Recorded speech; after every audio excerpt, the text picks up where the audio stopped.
La loi de Dieu a-t-elle été abolie? Que disent les Écritures? Jean, l'apôtre de Jésus-Christ, nous dit quelque chose de très important dans 1 Jean 2, verset 1. Nous allons lire ensemble. 1 Jean 2, verset 1 dit: « Mes petits enfants, je vous écris ces choses afin que vous ne péchiez point.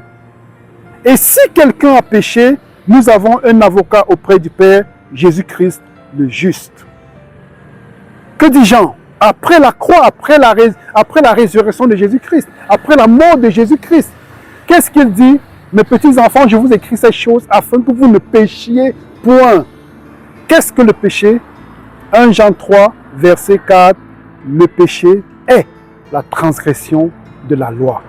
Nous pouvons dire en d'autres termes, mes petits enfants, avec Jean, mes petits enfants, je vous écris ces choses, afin que vous ne transgressiez point la loi de Dieu.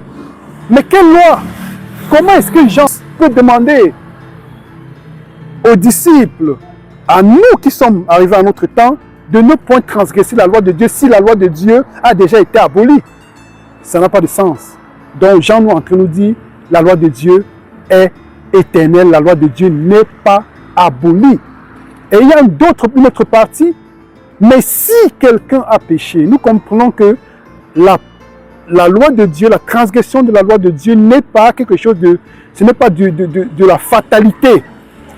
Mais il est possible de transgresser la loi de Dieu, mais il est aussi possible de vivre sans transgresser la loi de Dieu. Il dit bien, si, c'est la conjonction de coordination, si quelqu'un a péché, nous avons un avocat auprès du Père, Jésus-Christ le juste. En fait, frères et sœurs en Christ et amis, Jean est en train de nous dire que dans ce verset, il y a deux promesses.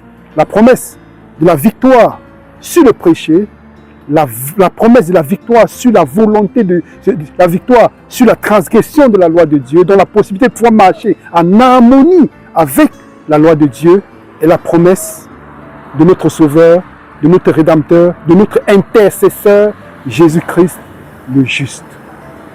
Que l'Éternel nous bénisse et nous remplisse de ses grâces en Jésus-Christ, afin que nous puissions réclamer ces promesses en Jésus-Christ le Seigneur Sauveur. Amen.